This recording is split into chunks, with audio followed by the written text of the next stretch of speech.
Approuvé par l'Assemblée nationale le 3 juin 2017 à 111 voix pour, 35 contre et 0 abstention, le projet référendaire du président Ibrahim Boubacar Keïta a suscité un vent de contestation soufflé par la plateforme du nom Antebana touche pas à ma constitution. Malgré les marches du 19 juin, le meeting du 1er juillet et la marche du 15 juillet 2017, impliquant des milliers de personnes à l'intérieur du pays et de la diaspora, les porteurs du projet entendaient mener le processus à terme. La prise de position devenant inévitable laissait entretenir un climat de tension intense menaçant la cohésion sociale. Face à la ténacité de la majorité à organiser le référendum, les opposants au projet ont lancé un ultimatum au chef de l'État. Après avoir rencontré les deux camps au comble de la tension, le président fait une annonce à la nation le 18 août 2017 dans laquelle il sursoit à son projet. J'ai décidé, en toute responsabilité, de sursoir à l'organisation d'un référendum sur la vision constitutionnelle. Pour le Mali, aucun sacrifice n'est de trop. Après plus de 2 mois de lutte acharnée contre le projet de loi référendaire, pour les membres de la plateforme Antebana touche pas à ma constitution, leur lutte a payé. Le bilan pour nous est positif. Il est positif non pas pour la plateforme. Le bilan, je pense qu'il est positif pour l'ensemble du peuple malien. Le bilan, il est positif pour la démocratie malienne parce que finalement, ce résultat, c'est le renforcement de la démocratie. La démocratie qui veut dire que ce n'est pas parce qu'on est démocratiquement élu qu'on peut faire tout ce qu'on veut. Parce que même la démocratie représentative est obligée de tenir compte de ce que le peuple, donc de ce que la démocratie directe pense souvent de la gestion de l'État. Et je pense qu'on peut être très fier que finalement notre président de la République a fini par comprendre effectivement cette nécessité.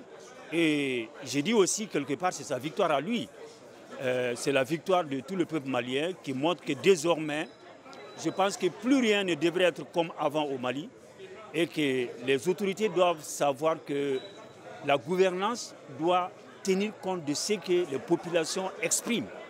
Donc de la volonté que les populations puissent être amenées à exprimer et qu'eux, ils ne doivent pas comme ça nous guider, comme un chanteur le disait, comme si on était des moutons. Pour les parties prenantes, cette victoire n'est pas celle d'un camp sur un autre. Organisations de la société civile, artistes, jeunes, tous ont pris part à la lutte. Une jeunesse pourtant traitée de tous les noms auparavant.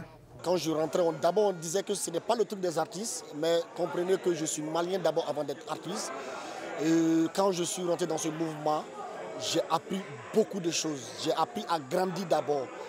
À travers mon langage, à travers mes propositions, lors des débats, des assemblées et tout, j'ai appris aussi à connaître aussi ce que les autres appellent les politiciens et la société civile. Ça nous a permis aussi de lire la Constitution, de faire des débats d'idées, des arguments contre arguments, sans s'insulter dans le plus grand respect, avec beaucoup de maîtrise de soi-même, parce que l'autre et toi, vous n'êtes pas les mêmes. Il a son opinion, la sécurité. Dans un pays où plus de la majorité des Maliens n'ont pas accès à l'eau, à l'éducation et à la santé qui constituent les droits fondamentaux de l'homme, qu'est-ce qui reste pour les Maliens alors? Il ne reste rien. Alors si les fondamentaux, si l'essentiel est affecté et atteint, il revient d'obligation morale et juridique de s'attaquer à l'essentiel plutôt qu'à la diversification.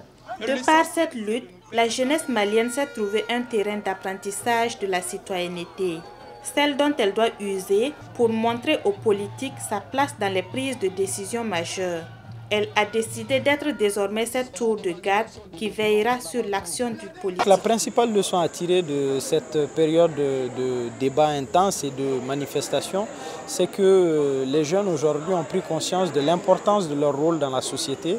Les jeunes sont conscients également qu'ils doivent rester mobilisés et qu'ils doivent trouver le moyen de s'unir, de faire taire tout ce qui pourrait les diviser pour réussir à aller de l'avant. Parce que ce combat a été essentiellement mené par la jeunesse malienne. Après cet épisode, la plateforme se donne un temps de réflexion pour orienter ses militants dans les combats futurs, car, dit-elle, elle a gagné une bataille et non la guerre.